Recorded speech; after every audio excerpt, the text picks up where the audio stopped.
Hi, I'm Lone Candle. Is it in the interests of the United States to support Israel? The US doesn't simply sell Israel some weapons like it does Egypt or Saudi Arabia. The US has a special relationship and quasi-alliance with Israel, where the US promises to maintain Israel's qualitative military edge compared to others in the region and gives Israel more military aid than any other country, while also giving them diplomatic cover in the UN. The US isn't just a friend or supporter of Israel, it has made a moral commitment to defend Israel's right to exist. Does it make sense for the US to continue doing this? Or should the US start treating Israel like a normal country? Which option would be best for the United States? Costs. There are several downsides to the U.S. supporting Israel. Financial costs. Although the direct cost of helping Israel is large, it pales in comparison to some of the historical knock-on effects. The United States subsidizes Israeli purchases of U.S. weapons and subsidizes Israeli research and development. The U.S. has given $3 billion every year, adjusted for inflation, for the last 50 years. Israel is the number one receiver of U.S. security aid. This is taxpayer money that could be spent elsewhere or given back to the American people. While this money is real and could be utilized elsewhere, it is small compared to all forms of aid given to countries like Japan, South Korea, and Germany. To Israel, the U.S. gives money. To these other countries, the U.S. has troops and equipment on their land. If these countries get invaded, American forces are instantly in war and Americans are dying. 2020 estimates for total U.S. aid to Japan is $27 billion, $21 billion for Germany, and over $15 billion for South Korea. Even Italy gets $6 billion. Not only are these financial totals higher, American lives are at risk, and the U.S. is almost guaranteeing it enters a war to defend these countries because U.S. forces will be fighting and dying as soon as these countries are invaded. This is not the case for Israel. Additionally, the U.S. is treaty-bound to defend these countries from conventional and nuclear attacks. The U.S. doesn't have such commitments to Israel. In September 2022, the U.S. had almost 54,000 troops in Japan, almost 36,000 in Germany, and more than 25,000 in South Korea. While these expenses are higher, the U.S. is getting something in return. The U.S. can use Japan, South Korea, and Germany to house personnel and equipment in the region, and can use these forces when needed both for actions in the local region and for nearby regions. In the Iraq War, Germany was utilized to provide hospital care and rest before troops were flown back to the United States. Also, U.S. forces in these countries act as a deterrent to potentially aggressive neighbors, which can avoid war in the first place. So, although the U.S. does spend more on these other countries, the U.S. can more use these territories than it can use Israeli land.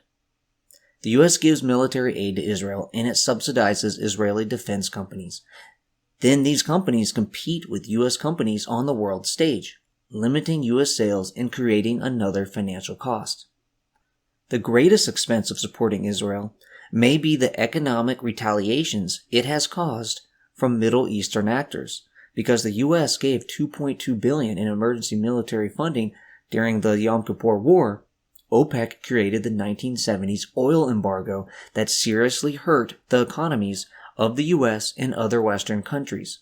Starting in 2023, Yemen's Houthis attacked shipping in the Red Sea, raising the cost of shipping and forcing the U.S. to use expensive military resources to counter these attacks on trade. The Houthis do this partially because Israel is supported by the U.S. They claim they will stop when Israel stops attacking Gaza. Furthermore, attacks against U.S. forces in the Middle East sometimes increase while Israel is at war because the U.S. is seen as Israel's supporter. So, in both direct aid and the knock-on expenses resulting from the anti-U.S. and anti-Israel actions of actors in the region, the U.S. spends a lot of money for the special relationship. Probably worse than the financial costs, Supporting Israel greatly hurts America's reputation and soft power. Israel is unpopular in much of the world, so heavily supporting Israel makes the U.S. less popular among leaders, diplomats, and peoples. The U.S. is seen as providing weapons and diplomatic coverage to a country taking evil actions, and this makes it more difficult for other countries to work with the U.S. This is especially true in the Muslim world. Relatively moderate Arab regimes may be weakened by being seen cooperating with the U.S., who so strongly supports Israel. That said, while Israel has done some things worthy of criticism, much anti-Americanism would exist regardless. The big bad world power is too easy of a rhetorical foil for radicals, leaders, and terrorists to pass up. Even relatively friendly countries like Egypt and Saudi Arabia use anti-Americanism. Arab leaders can use anti-Americanism as an excuse to avoid actions they don't want to do. Life is mentally easier for everyone when there is a society-accepted scapegoat to blame one's problems on. Anti-Americanism is also a useful tool to reject ideas linked to the United States, like democracy, freedom, and modernization. Israel was a significant burden for both Iraq wars. The U.S. wanted a coalition of Arab states and the support of Arab peoples it was fighting to liberate. It also wanted populations less prone to support terrorism or anti-American guerrilla warfare. Anti-Israel sentiments and the U.S. support of Israel were easily used to promote unfriendly relations with the U.S. During the First Gulf War, the U.S. had to work hard to convince Israel not to retaliate when Saddam Hussein launched Scud missiles against Israel. He knew that if he could get Israel to retaliate, then he could propagandize the war as Jewish Western imperialist against the Arab or Muslim world. The U.S. didn't use Israel as a launching pad because this would lend itself to such arguments and could break the American coalition. So, while many argue that Israel is worth 10 aircraft carriers, if we can't use Israel to launch attacks due to diplomatic and propaganda reasons, then it's worth 0 aircraft carriers, at least when it comes to the U.S. or NATO launching strikes themselves from Israel. Israel gives rogue states a propaganda tool to hit the U.S. with, but also can't help if the U.S. needs to strike such states. Additionally, during the Gulf War, the U.S. had to use resources to send Patriot missile batteries to Israel instead of focusing on its war in the Gulf, and had to focus on finding and attacking the Scud missile launchers, which was like finding needles in haystacks. Similarly, in the 2003 Iraq War, Israel could not directly help so as not to spark Arab opposition. Surveys show that the U.S. is unpopular in the Arab world, and arguably, this is mainly because of its support for Israel. A 2011 poll asked Arab Muslims in the Middle East what they thought the greatest obstacle to peace and stability in the Middle East was. The top 2 answers were continued Israeli occupation of Palestinian lands and U.S. interference in the Arab world. That said, the U.S. is still big in popular culture, education, trade, and technology. Some surveys put economic progress and corruption as higher concerns than Israel. The U.S. is also unpopular due to Guantanamo Bay, U.S. invasions of Afghanistan and Iraq, drone strikes, and U.S. support of Arab autocracies. So, Israel isn't single-handedly causing the U.S. to be unpopular. Israel's wars often kill lots of civilians. Whether or not this is necessary due to the way terrorists fight, this makes the U.S. look bad and hurts American soft power. The U.S. presents itself as a do-good power and not just a selfish country, but it's hard to have a positive impact with soft power while supporting a country involved in killing thousands of civilians and slowly taking more West Bank land. The global South thinks American talk of international law and rules is hypocritical when we don't constrain and even support Israel. They see us asking for help against Russia because Russia takes evil actions. Then they see us supporting Israel when Israel does what they perceive as evil actions, and think we're full of shit. Now, is there any country out there who refuses to sanction Russia for its invasion of Ukraine that would have sanctioned Russia if not for Israel? Probably not. So it's not clear what actual impact the damage to soft power has.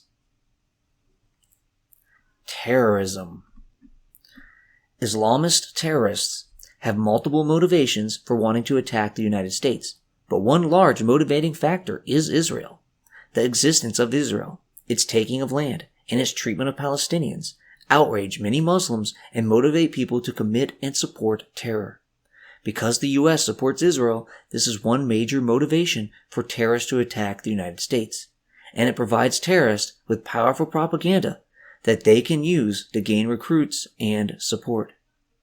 The diplomatic costs of U.S. support for Israel extends to getting states to help the U.S. fight terror, as well as convincing them to not support it. Syria at times has helped the U.S. in the fight against terrorists, but partially because of the U.S. supporting Israel, those positive relations have not been maintained. Internally and externally, Iran uses anti-Israel rhetoric to justify supporting terrorists, including Houthis in Yemen, who disrupted Red Sea shipping by targeting ships with missiles and drones, causing the U.S. to respond militarily. Syria also supports terror because of Israel. Israel gives legitimacy and sympathy to Iranian-supported terrorist groups and to Iran's support of those terrorists. Al-Qaeda gets sympathy and support for this reason too. Israel is the most resonating anti-U.S. grievance in the Middle East. Egypt has trouble with terrorists partly because the terrorists in Egypt are often motivated by Egypt's peace with Israel. However, even without Israel, Iran would probably still support Hezbollah, and Hezbollah would still want to disrupt the pro-U.S. Lebanese government to gain more political power there. Iran may be motivated to support terrorists because of Israel, but Iran would likely support terror anyways, to use as a threat to its Arab rivals and the U.S., generally increase its power, and export its revolution. Also, Al-Qaeda's top reasons for the 9/11 attacks were U.S. forces in Muslim lands and the death of Muslims from around the world, not simply Israel. The U.S. has few troops actually in Israel. The peace process. Stability in the world and the Middle East is in U.S. interest because stability produces a better environment for business, trade, and economic growth. It's possible that U.S. heavy support for Israel makes the Israeli-Palestinian peace process more difficult for two reasons. One, Israel may feel less of a need to compromise because it has the backing of the United States and all the military weapons it needs to win wars. Two, because the U.S. so heavily supports Israel, the U.S. is not seen as a neutral broker by Palestinians. I don't put much weight on the idea that heavily supporting Israel is a barrier to peace. The Jews are determined to have a Jewish state. A sufficient number of Palestinians are willing to use terrorism to fight a Jewish state. As long as there is not a possible deal that the two sides can agree to, and that enough people will accept to maintain peace during and after the implementation of said deal, there is nothing the United States can do to hinder or advance peace. Without heavy U.S. support, Israel could make new relationships to find weapons. They would not be as strong as with U.S. weapons, but the wealthy country can build and buy weapons without the United States. So, even without U.S. support, Israel would feel that it doesn't need to compromise, and Israeli compromise wouldn't matter because enough Palestinians would use violence to reject any peace deal that leaves Israel intact as a Jewish state. One reason rogue states want nukes is because of Israel. Israel could be a threat to them with its conventional and nuclear arsenals. The conventional arsenal is stronger than it otherwise would be because of U.S. support. Also, rogue states can use that Israel has nukes and powerful conventional forces as justifications for them having nukes, even if their true reasons for wanting the weapons are something else. So, the power Israel gains by its close relationship with the U.S. makes nuclear proliferation worse by these mechanisms.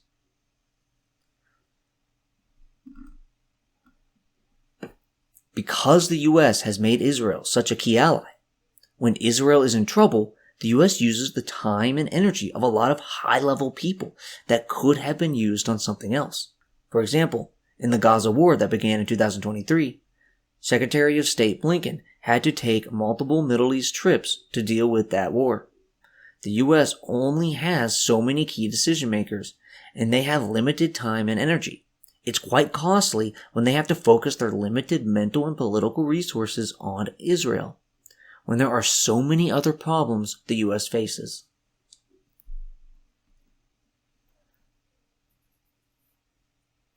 Benefits.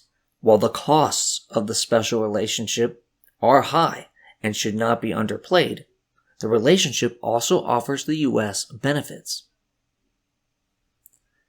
Israel is purported to be an important ally in the region, but what does the US gain from this alliance? The United States can work with other partners in the region like Turkey, Egypt, Qatar, the UAE, and Saudi Arabia.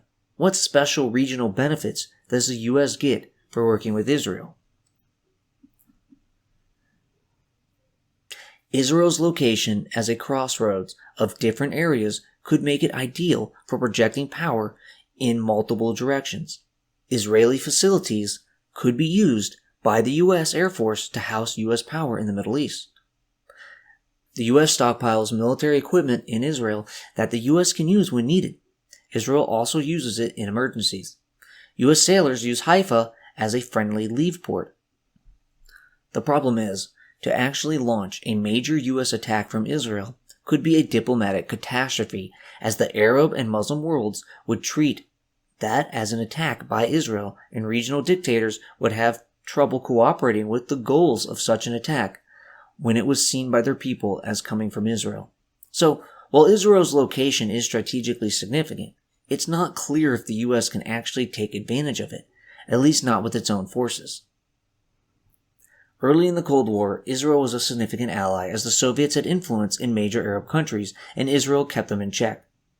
However, it's possible that the reason the Soviets had such influence was because these Arab countries needed Soviet weapons to fight in Israel, made more powerful by U.S. help. Either way, the Cold War is over. The U.S. has had positive relationships with multiple major Arab states since the 1970s. So Israel is no longer countering the influence of an evil empire.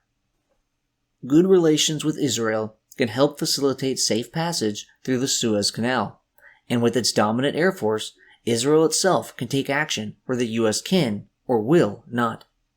Overall, Israel is in an important location, but the U.S. can't take full advantage of it because of how Israel is viewed in the region.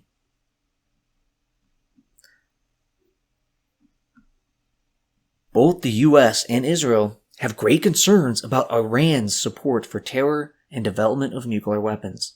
Israel regularly strikes both weapon shipments supported by Iran in Syria and Iranian personnel in Syria, and has used clandestine actions to hinder Iran's nuclear program. The problem with this as a major benefit is that A, Israel would be doing this anyways.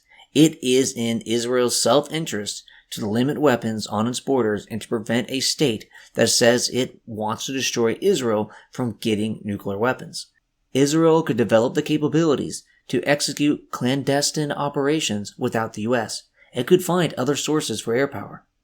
And B, maybe the U.S. could have better relations with Iran in the first place if not for Israel. U.S.-Iranian relations have been poor since the Islamist revolution overthrew the Shah and revolutionaries took Americans hostage. That was in 1979, plenty of time for the two countries to move on. Why must Iran and the U.S. be at such odds? It's possible that if not for tensions created by Iran's hatred of Israel, the U.S. and Iran could have had a rapprochement by now. That said, Iran has also had serious tensions and even proxy wars with its Arab neighbors, whom the U.S. also partners with. Iran's national ideology is one of Shia Islamic revolution, and it seeks to export its revolution to other Muslim countries.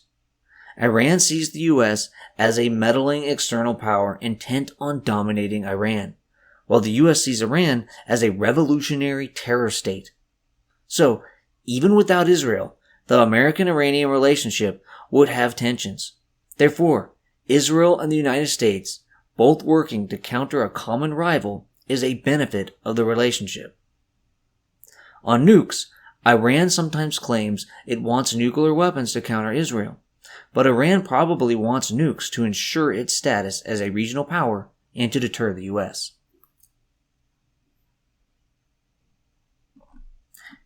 Terrorism. Many in the Middle East dislike the US, and as a result, terrorist groups actively work to kill Americans. While some of this hate is due to US support for Israel, not all of it is.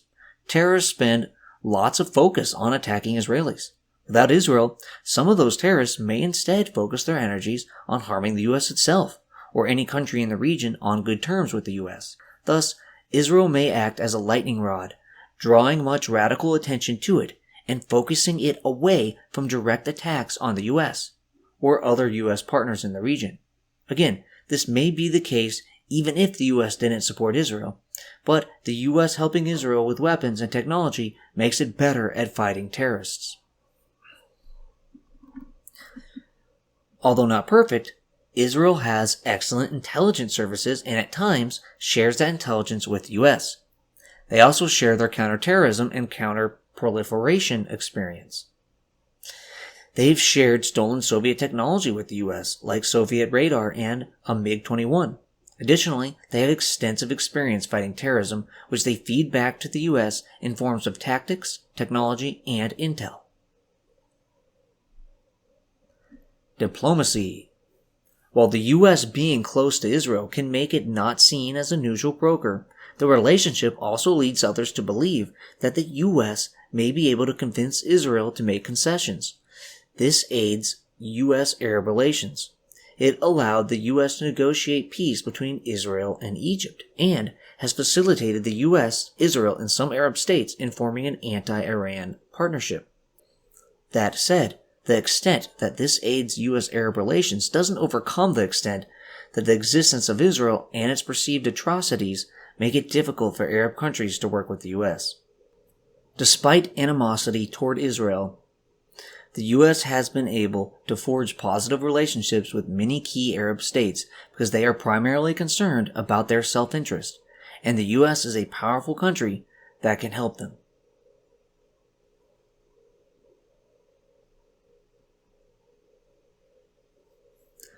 Regional stability? The US has at least 3 major interests in the Middle East.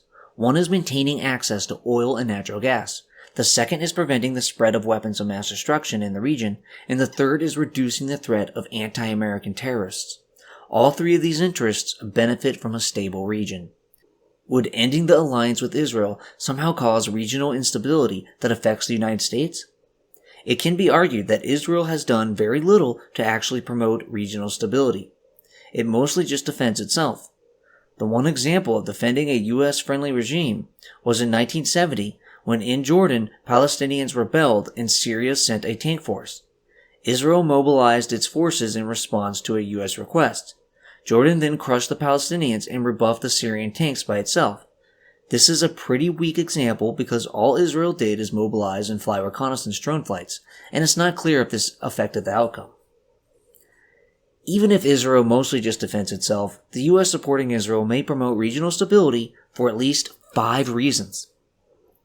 Israel acts as a counterweight against dangerous forces. US support makes other countries less likely to attack Israel because it is stronger. US support gives Israel the security to not need to act as aggressively in the name of self-defense. US support can prevent wars from expanding. And reserve equipment and ammunition the US keeps in Israel can be used by the US if it needs to intervene in the region. It has been argued that Israel is a counterweight against radical forces and prevented the proliferation of weapons of mass destruction by stopping Iraq's and Syria's programs.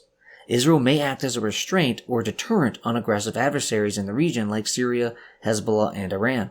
Israel also weakens such forces by military action. However, groups like Hezbollah may have never existed if not for Israel, and it's not clear if they would be a threat to the US if not for US cooperation with Israel. The US clearly supporting Israel may prevent wars and facilitate peace. If Israel was weaker, it's possible that other states in the region would be more likely to attack Israel and create a destabilizing war. Because Israel is so strong, other states think such a war is not worth it. Strong American support has ensured no Israeli-Arab war since 1973. Also, supporting Israel may provide the benefit of Israeli strategic restraint. Without U.S. backing, Israel might be more aggressive militarily in the name of defending itself. With the power the U.S. gives Israel, the country doesn't need to act so aggressively to defend itself because its power gives it a level of security. American backing may have convinced Israel to not totally humiliate Egypt in the 1973 Yom Kippur War, which facilitated future peace.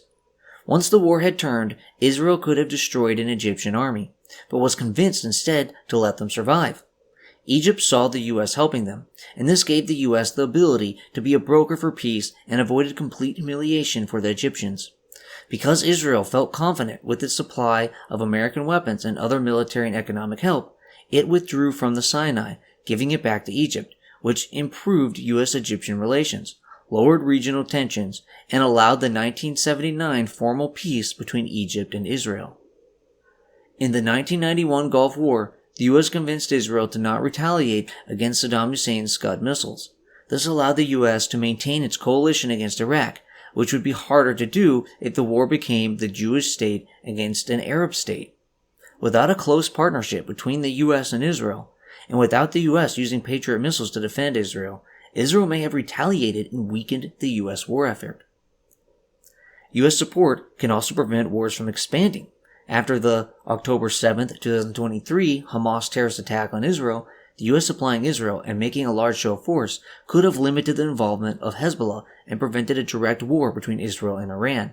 Although this war is ongoing, and the U.S. itself could be drawn into a larger conflict. The reserve hardware and ammunition that the U.S. keeps in Israel can be rapidly deployed in an emergency. This could help the U.S. to act in the region or nearby regions, like Ukraine. Generally, Israel has a lot of power and influence in the region, and having good relations with such a country can help influence the region. While these benefits to regional stability are real, so is the hatred toward Israel, the excuse and reason this gives for countries to make war directly or indirectly against Israel, the fuel for terrorism that is Israel, and that these factors decrease regional stability. However, these negative factors would exist with or without the U.S. Israel itself creates these factors. So if Israel is going to find a way to survive without the U.S., which it probably would, considering the U.S. only heavily supported Israel after the 1967 war, then U.S. support for Israel likely increases regional stability.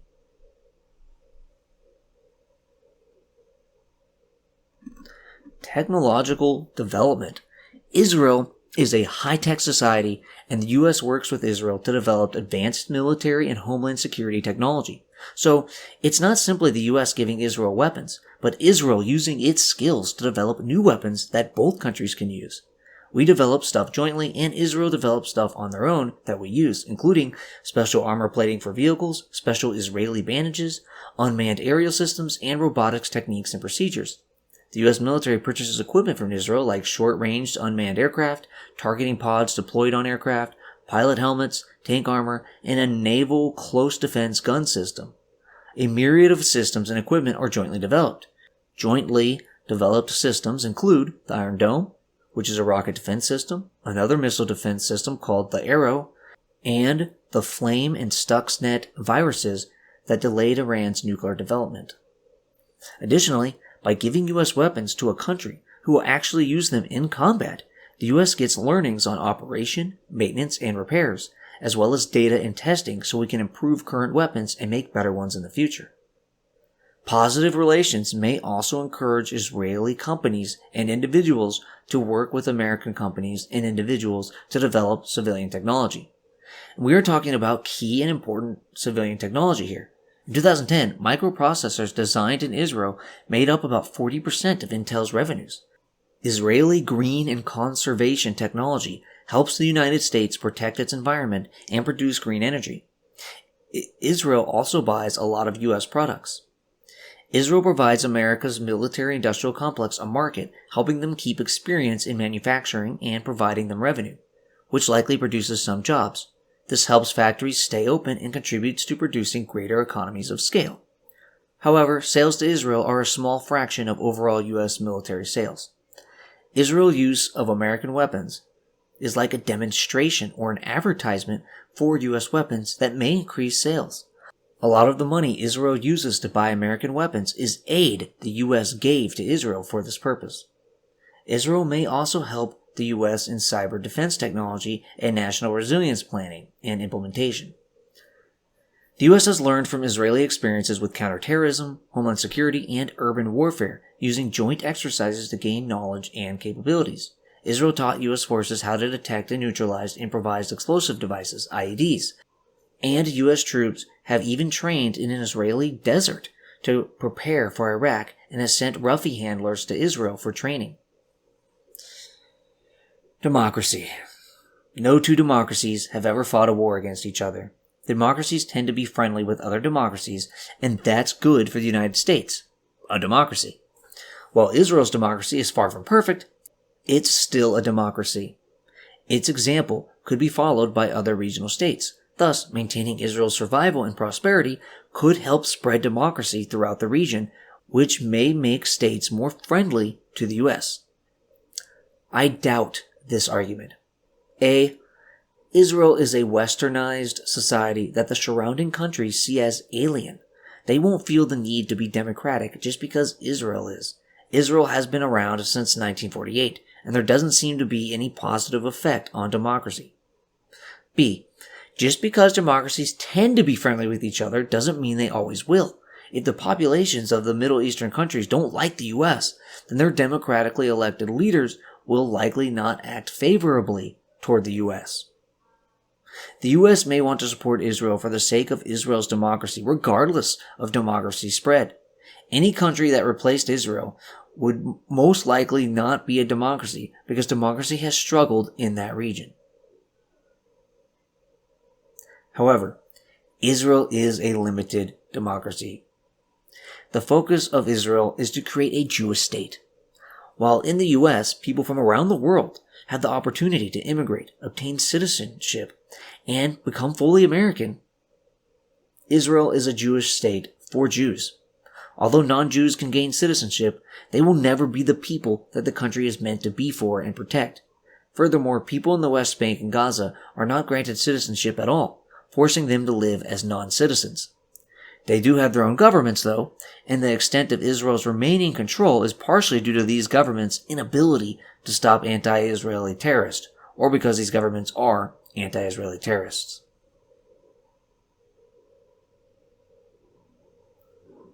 Has Israel been a good ally? There could be a benefit to having a good ally in Israel. It's an advanced, wealthy society in a strategic location. But has Israel even been a good ally? Israel has maybe intentionally attacked an American ship, spied on the U.S., and on many occasions given military technology to the U.S.'s number one strategic rival, China, as well as possibly to the Soviet Union, when Israel got classified material and reportedly gave it to the Soviet Union in exchange for exit visas for Soviet Jews. Israel does what it wants in the West Bank and Gaza, despite what American presidents think. Israel continues building illegal settlements in the West Bank, essentially stealing land, and the U.S. being against it hasn't permanently stopped the construction. Israel has accepted U.S. military equipment, then made their own by reverse engineering, and exported the technology to other countries without gaining a license from the U.S. Israel even manipulates U.S. domestic politics and goes straight to Congress, going around the American president, when Israel thinks that will help it achieve its ends. The greatest costs of the U.S. supporting Israel all stem from the Israeli-Palestinian conflict. If this could be solved, then terrorism, diplomacy, and even direct subsidies would lessen. For decades, the U.S. has pushed Israel to make needed compromises for a two-state solution. At times, they have done this, but many times they refuse to. Israel is often unwilling to make the compromises necessary to give a two-state solution a chance, and has even indirectly funded Hamas because Hamas thriving in the West Bank makes it less likely that Israel would have to make serious compromises with the Palestinians. For refusing to do what is necessary to limit Israel's number one cost toward the United States, Israel is not a good ally. They may have good reason to do this. It may be true that a final peace deal isn't possible because certain terrorists will always blow it up. But nevertheless, when Israel rudely dismisses American requests to be willing to compromise and stop building settlements, these are not the actions of a good ally. Israel has, however, done some things on behalf of the U.S. In 2006, Israel gave in to W. Bush administration demands and allowed Palestinians to hold legislative elections. In the mid-1960s, Israel stole a MiG-21 from Iraq and lent it to the U.S. In 1969, Israel stole a Soviet radar from Egypt. In 1970, Israel mobilized troops and flew reconnaissance missions to help Jordan defeat Syria's invasion of Jordan, although Israel did not fight in this war. Israel shared technical intelligence of Soviet weapons Israel took in the Six-Day and Yom Kippur Wars. Israel agreed to end its sale of certain weapons and technology to China.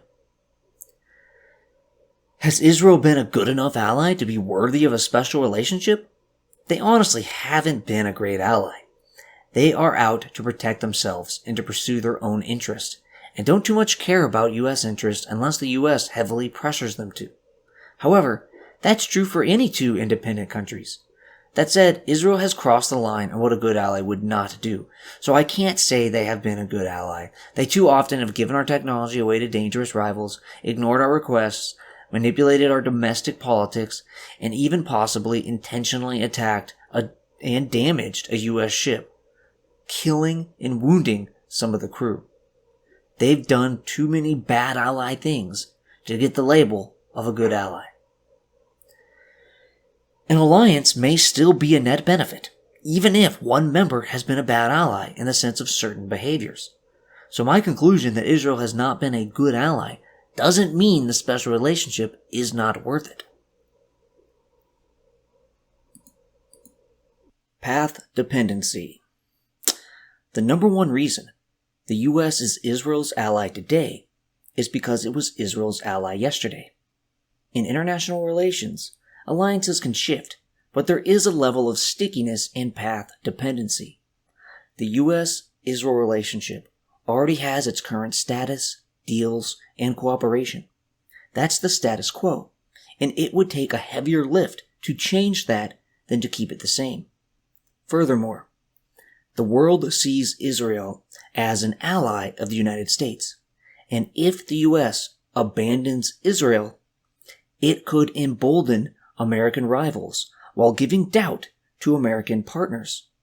Ending the quasi-alliance with Israel would be seen as a victory by Iran, Hamas, and Hezbollah, and incentivize future terrorist activity because they would see the U.S. leaving Israel as evidence that terrorism works.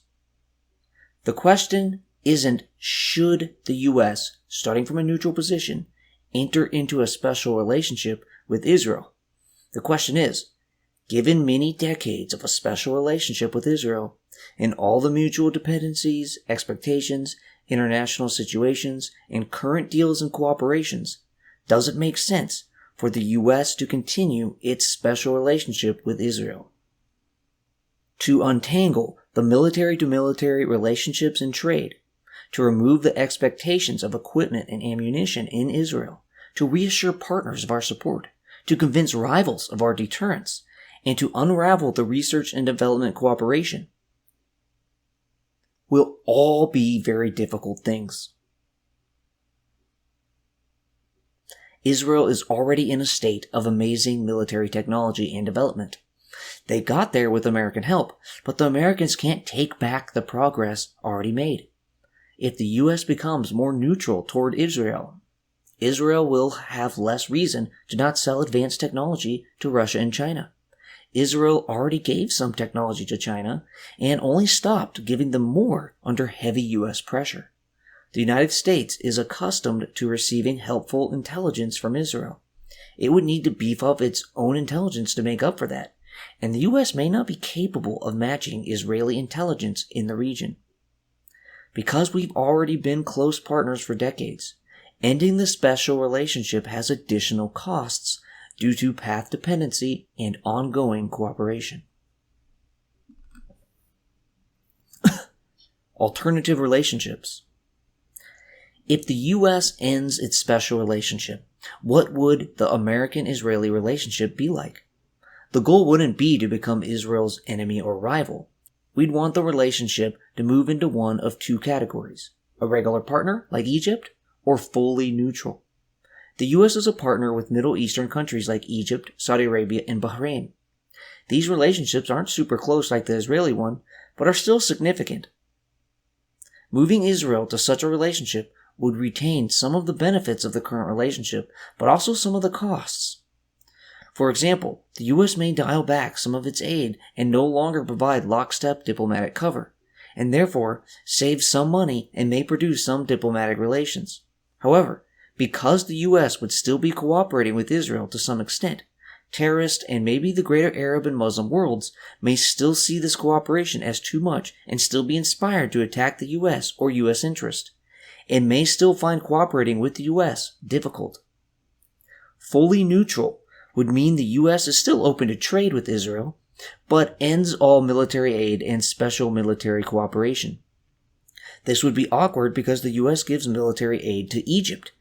So would the US then be supporting the military of Israel's neighbor more than Israel? This would seem to be less neutral and more anti-Israel. Then, would ending military aid to Israel also require ending it to Egypt? How would Egypt react to that? What would be the great ramifications for the Middle East and the world? Being fully neutral would eliminate most of the cost of supporting Israel, but would also eliminate most of the benefits, as well as confuse other diplomatic relationships in the region. We have to imagine how the world will be different if the US switches to one of these alternative relationships with Israel. Will the transition result in a net good for the United States or net bad? The past is the past, so the switch starts at some point in the near future and goes forward from there. There are a variety of ways in which the US could become more of a regular partner to Israel. The US would have to back off some of the ways it aids and cooperates with Israel, but because they still remain partners, the US wouldn't back off all ways. At the very least, the US would end its commitment to keep Israel as the cutting-edge military power in the Middle East. Maybe Israel will maintain this on their own, but it won't be a US commitment to keep them there. The US would reduce military aid to Israel to no more than it gives to Egypt. However, a regular partner can still do research and development together, and trade a fair number of arms. The US would no longer provide blanket diplomatic cover, and would at times not protect Israel in the UN, but would still tend to support their partner diplomatically. The US probably wouldn't keep equipment and ammunition in Israel. Under such a scenario, the US may keep the advantages of researching together and having a partner in a strategic location in the Middle East, but would likely also maintain the diplomatic, public, and terrorist hate and the consequences from that. The status quo is already hating the United States, partly because of Israel. And while an initial pullback will be cheered, there will be plenty to demagogue about when the US is still a partner, just not a special partner. It's not clear whether under a lighter partnership, the US could stop Israel from sharing technology with China or Russia. Backing away from the special relationship would give Israel an incentive to seek help from other sources. Although Israel has failed to keep US technology secret, they have committed to not giving any to rivals. It's possible that would not maintain under a lighter relationship. However, if the US and Israel continue a sufficient level of research and development cooperation, Israel may still commit to not sharing secrets with China. Being a regular partner could incentivize Israel to act more aggressively, as it will no longer believe that the US will fully back them. But Israel has already gained such strength and still works with the US to an extent, so likely would not suddenly act more aggressively. Likewise, other states would not suddenly have the incentive to attack Israel because even under a softer partnership, Israel could maintain its military advantage. The US being a regular partner may help it put more pressure on Israel to make the necessary compromises for peace between Israel and the Palestinians. Pressure could be higher because, as just a regular partner, the US has a more credible threat to walk further away if Israel does not compromise. However, Israel could also care even less what we have to say because we are just a regular partner and not someone special. I don't think it would make a difference in the peace process one way or another because Israel will be much stronger than the Palestinians either way, and hardliners on both sides had the ability to throw a wrench into negotiations, even if majorities wanted a peace deal. Going from special partner to regular partner only reduces some of the cost and only reduces some of the benefits. Unfortunately, the greatest costs are terrorism and more difficult diplomacy, and it's not clear if this would be helped at all as long as the US was still a partner. A world in which the US makes Israel just a regular partner is a world where the US saves some money on aid, but not a whole lot else changes. Although, I should caution that small changes could have unpredictable effects, and a lot of this depends on how Israel responds.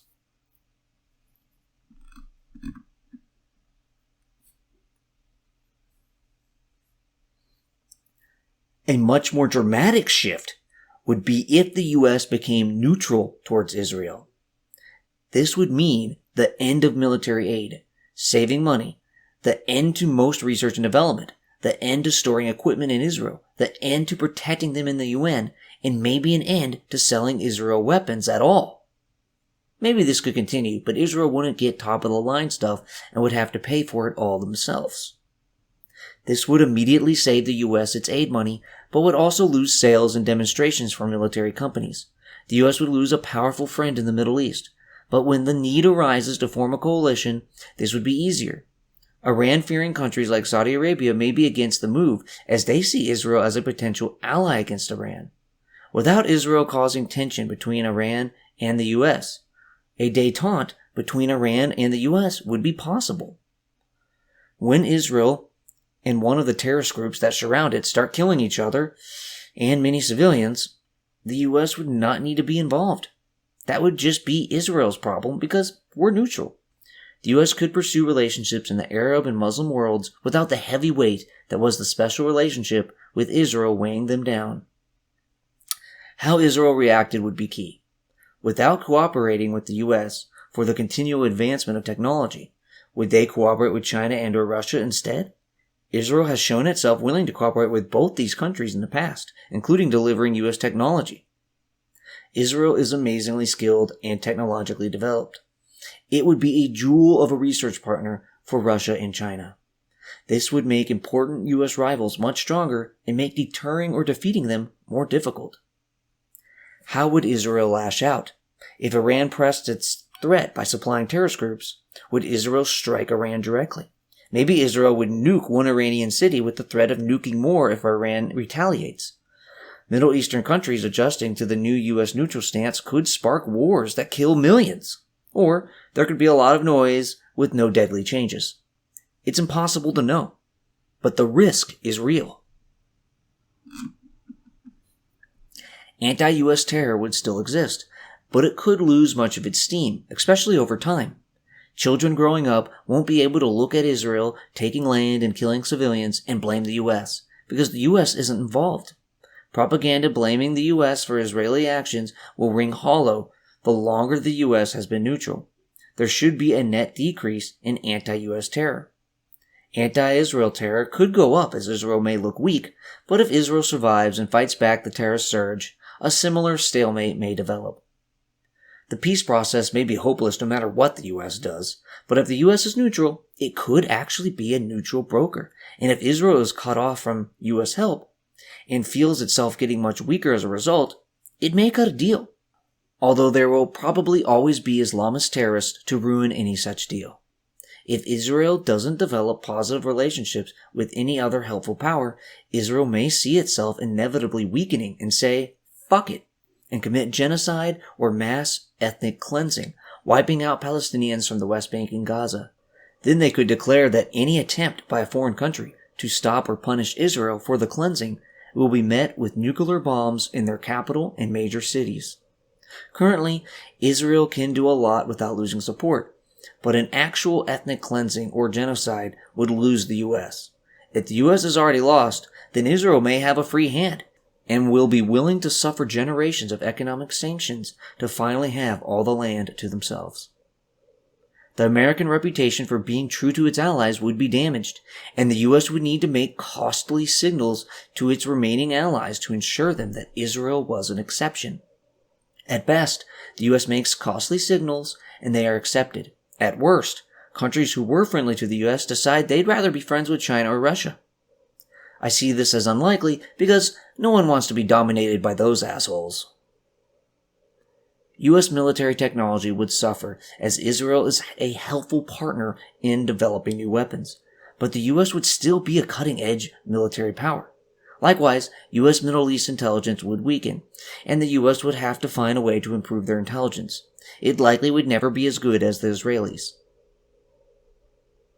If the US could parlay its neutral status toward Israel into positive relations with Iran, that would be huge. Iran is a large and powerful country that is a massive pain to the United States. If Iran could feel secure that the US will not attack it, then maybe it could dial back its support for terrorists. I don't think Iran's bad behavior is all about Israel, even if that's their best propaganda tool for these efforts. So I'm doubtful the Iranian relationship would improve, but it plausibly could. The effect of terrorism is also uncertain.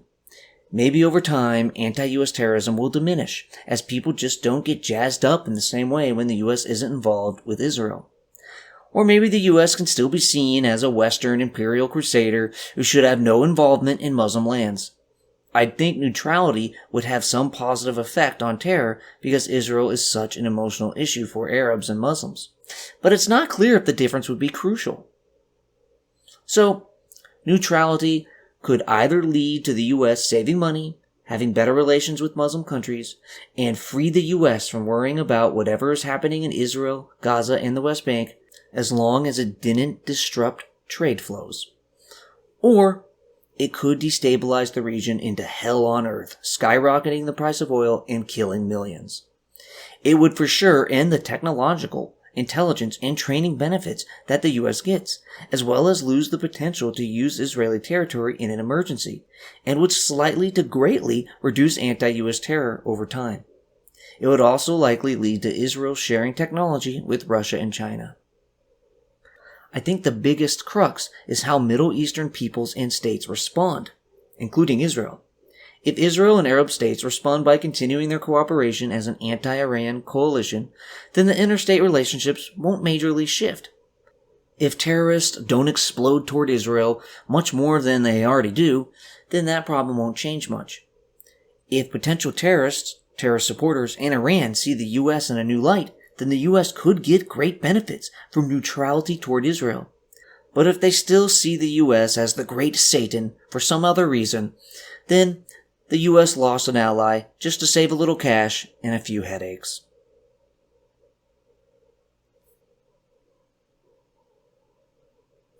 So, is it in the interests of the United States to support Israel? It's a borderline case.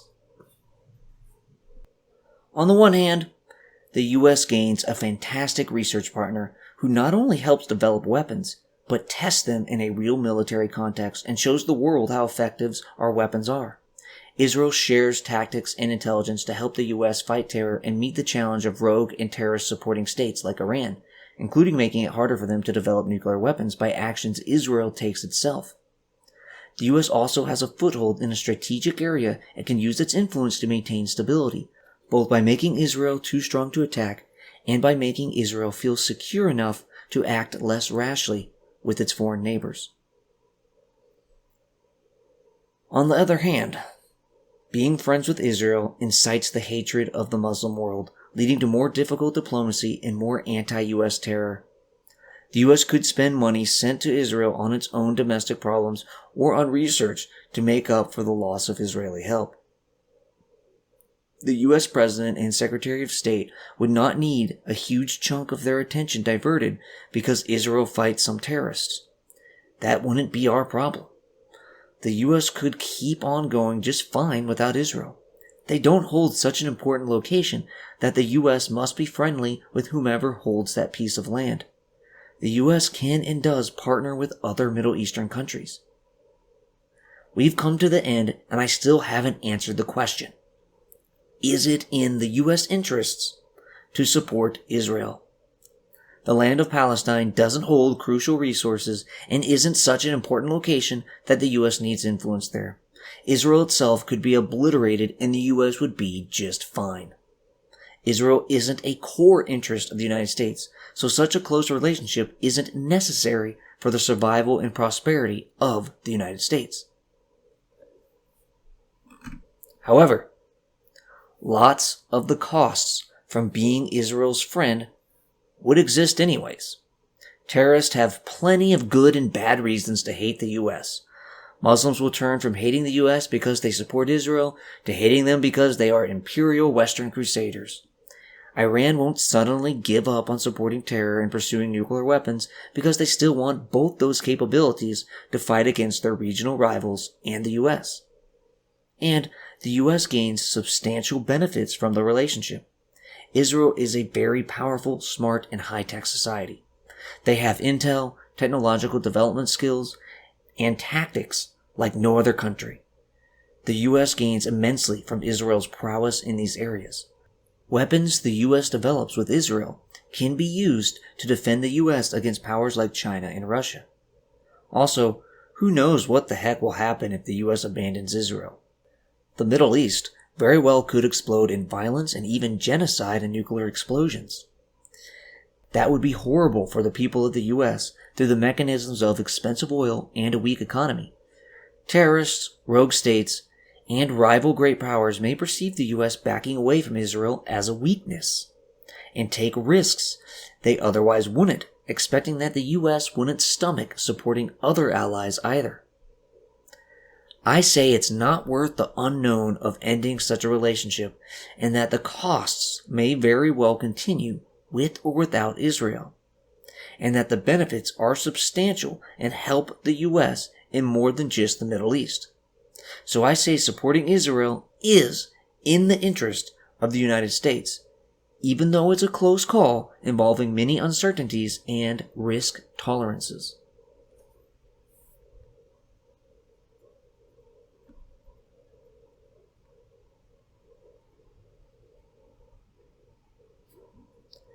Israeli treatment of the Palestinians. You could argue that Israeli treatment toward Palestinians is justified because too many Palestinians are terrorists who will never accept Israel's right to exist, and Israel does what it needs to do to defend itself. Although I'm sympathetic with that statement to an extent, Israel is very loose with Palestinians' lives, to a point that I don't believe is moral. But even if Israel was even worse than that, even if Israel was an unjustified oppressor, this wouldn't change the conclusion of this piece as long as it didn't somehow affect the United States. We live in a rough world. There are terrorists, there are people who unfairly blame the United States for many things wrong in the world and their lives, and there are powerful foreign countries with strong militaries who do not share the same values as the US. The US does not have the power to make the world right. We don't have the luxury of only allying and working with regimes that are good to their peoples. Saudi Arabia, Egypt, and other countries the US works with are dictators who suppress the freedom and will of their peoples. Yet, the US cooperates with them. The US stands for freedom and rights, but it doesn't have the power to just give those rights to the world.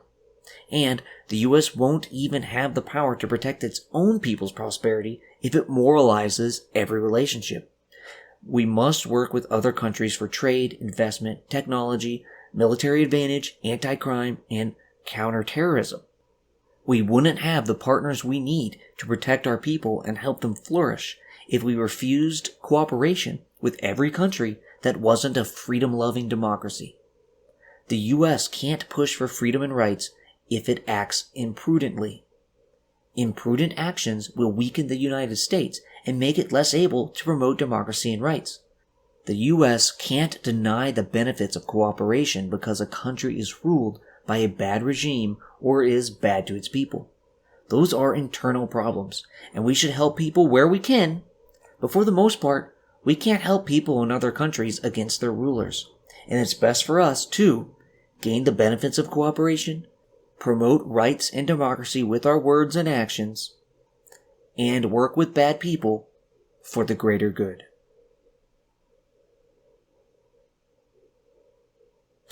I'm Lone Candle. Like me, comment me, love me.